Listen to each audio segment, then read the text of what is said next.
नमस्कार स्टूडेंट। मैं doctor Renu Mittal, associate professor BSR government arts college Alwar. आज हम इस वीडियो के माध्यम से राजनीतिक सिद्धांत का पतन और 1970 के दशक में पुनरुत्थान के बारे में चर्चा करेंगे। जैसा कि आप सभी जानते हैं कि प्राचीन काल से लेकर 19वीं शताब्दी के मध्य तक राजनीतिक सिद्धांत का संबंध राजनीतिक दर्शन से रहा है और उसका अनवरत रूप से विकास भी हुआ है। परंतु 20वीं शताब्दी के मध्य में 20वीं शताब्दी के मध्य का मतलब 1950 के दशक में राजनीतिक सिद्धांत विज्ञान का जो मुख्य मुद्दा रहा वो रहा राजनीतिक सिद्धांत का पतन। इसमें कुछ राजनीतिक वैज्ञानिक जैसे कि ईस्टर्न, कॉबन आदि विचारकों ने घोषणा की कि राजनीतिक दर्शन के रूप में राजनीतिक सिद्धांत पतन की ओर अग्रसर है। इससे भी आगे बढ़कर कुछ विद्वानों ने रॉबर्ट डहल तथा लेस्लेट आदि ने ये कह डाला कि राजनीतिक सिद्धांत लगभग मतप्राय हो चुका है, खत्म हो चुका है, डेड हो चुका है। परंपरागत अध्ययन मूल्य आधारित था। परंपरागत अध्ययन जो था वो मूल्य आधारित अध्ययन था और इसमें क्या है कि मूल्यों के अध्ययन पर जोर दिया गया था। और इस प्रकार का अध्ययन करने वालों में हम प्लेटो, अरस्तु तथा हॉब्स का नाम ले सकते हैं। प्लेटो ने अपने विचारों के द्वारा इस बात की खोज की कि आदर्श राज्य का स्वरूप कैसा होना चाहिए। इसके लिए प्लेटो ने अपना न्याय सिद्धांत प्रस्तुत किया और अरस्तु ने अतिवादी विचारधारा से बचते हुए मध्यम मार्ग का अनुसरण किया था। हॉब्स ने व्यक्ति की आत्मरक्षा पर ध्यान केंद्रित करते हुए निरंकुश संप्रभुता के सिद्धांत का विकास किया और ये बताया कि व्यक्ति की सुरक्षा तब तक होती है जब तक कि वह संप्रभु की स्थापना करता है। इसी प्रकार लॉक ने व्यक्ति के अधिकारों की रक्षा हेतु संवैधानिक तथा सीमित सरकार के सिद्धांत का प्रतिपादन किया। तो ये चार हमने जो बात करी थी, प्लेटो ने आदर्शवादी राज्य की बात करी, अरस्तु ने अतिवादी विचारधारा से बचते हुए मध्यम मार्ग की बात करी, हॉब्स ने व्यक्ति की आत्म सुरक्षा पर ध्यान केंद्रित किया और उसने निरंकुश संप्रभुता का समर्थन किया। इसी प्रकार लॉक ने क्या किया, जैसे कि आप सभी जानते हो, व्यक्ति के अधिकारों की रक्षा हेतु संवैधानिक तथा सीमित सरकार की संकल्पना प्रस्तुत की, सिद्धांत प्रस्तुत किया। तो इस तरह से ये चार सिद्धांतों के बारे में हमने चार स्कॉलर्स की, चार राजनीतिक वैज्ञानिकों की क्या राय थी इसके बारे में देखा।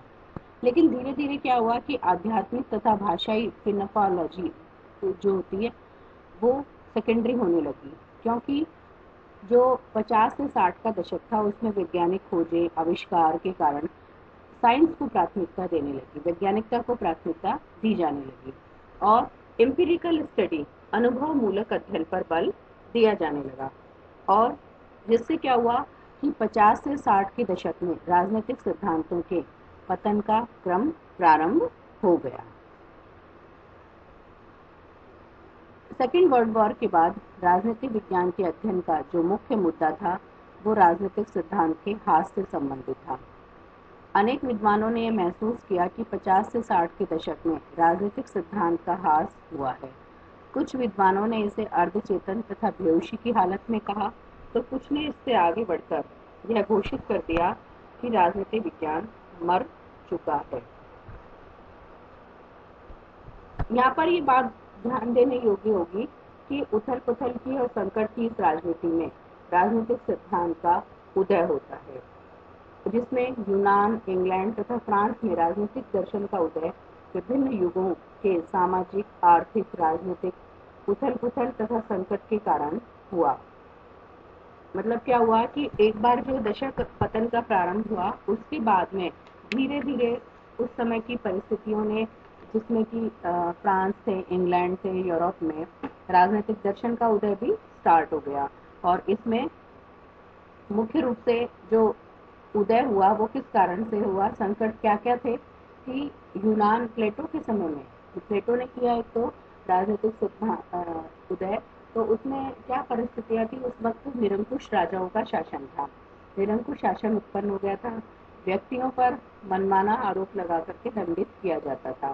प्लेटो ने इस समस्या के समाधान के लिए न्याय का सिद्धांत दिया और आदर्श राज्य की संकल्पना प्रस्तुत की। क्लियर हो गया बिल्कुल कि क्या होता है? तो आप ये देखिए, कोई भी जो काम इंस्ट्रक्टिव या कोई भी अच्छा काम तभी आता है जब कोई ना कोई एक बुरा बहुत अति हो जाती है।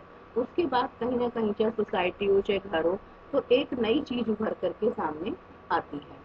और वो क्यों आती है? इसी तरह से यूनान में जैसे था कि प्लाटो जो है वो अपने आसपास के वातावरण से प्रभावित हुआ था। उस समय क्या था कि संकट की स्थिति थी, लोगों पर मनमाना अत्याचार किया जाता था, तो प्लेटो इन सबसे दुखी था और उसने एक ऐसे आदर्श राज्य की संकल्पना की और एक न्याय सिद्धांत की अवधारणा प्रस्तुत की। क्लियर है बिल्कुल? नेक्स्ट आते हैं हम, अरस्तु के समय शासन में स्टेबिलिटी नहीं रह गई थी। उसने संविधानों के प्रकारों का अध्ययन किया था और वो ये देखा था अरस्तु ने कि बार बार सत्ता परिवर्तन हो रहा था, जिससे वहां घोर संकट की स्थिति उत्पन्न हो गई थी। इसी के समाधान के लिए उसे अपने क्रांति का सिद्धांत दिया और उन कारणों की खोज की जिसके कारण क्रांतियां होती हैं। आज भी क्रांतियों के वही कारण स्वीकार किए जाते हैं जिनकी चर्चा अरस्तु ने कई शताब्दी पूर्ण की थी। वही जैसे एकात्मक शासन व्यवस्था है, और जिसको कि अगर उसका विकृत रूप हो जाए तो वो निरंकुश शासन व्यवस्था हो जाती है। ठीक इसी तरह से उन्होंने लोकतंत्र को क्या है कि भीड़ तंत्र का नाम दिया था। तो ये सारी जो चीजें हैं, ये नहीं है कि उस वक्त की थी और आज खत्म हो गई है, बल्कि इसका स्वरूप कुछ ना कुछ बदलते हुए आज भी हमें परिलक्षित होता दिखाई दे रहा है। नेक्स्ट बात आती है हमारी कि 16वीं शताब्दी में इंग्लैंड में राजतंत्र और संसद में भयंकर विवाद की स्थिति उत्पन्न हो गई तथा वहां अशांति, कलह और गृह युद्ध की स्थिति उत्पन्न हो गई थी। इसी को दूर करने के लिए हॉब्स ने राजतंत्र की सर्वोच्चता को बनाए रखने के लिए निरंकुश राजतंत्र का समर्थन किया था और स्पष्ट किया कि शांति तथा वातावरण की स्थापना के लिए सर्वोत्तम जो शासन है वो निरंकुश राजतंत्र ही हो सकता है। क्योंकि हमने पहले भी बताया कि हॉब्स जो था, व्यक्ति की आत्मरक्षा तभी संभव है जबकि वहां पर निरंकुश और संवैधानिक सरकार हो। तो निरंकुश सरकार की जो सिद्धांत है वो हॉब्स ने भी अपने आसपास की परिस्थितियों से प्रभावित होकर के बताया था। नेक्स्ट आता है हमारा कार्ल मार्क्स का सिद्धांत। कार्ल मार्क्स ने क्या हुआ, वो जो उस वक्त की पूंजीवादी स्थिति थी उससे वो भयंकर पीड़ित थे और उन्होंने महसूस किया था कि पूंजीपति वर्ग श्रमिकों का शोषण कर रहा है, जिसके कारण सर्वहारा वर्ग की स्थिति कमजोर होती जा रही है। उन्होंने अपने ग्रंथ दास कैपिटल के माध्यम से वैज्ञानिक समाजवाद के अनेक सिद्धांतों का निर्माण किया था तथा पूंजीपतियों के शोषण को सबके सामने प्रस्तुत किया। वह एक राज्यहीन तथा समतायुक्त वर्गविहीन समाज की स्थापना के पक्षधर थे। मार्क्स जब हम पढ़ेंगे तो हम बहुत डिटेल में बात करेंगे मार्क्स की।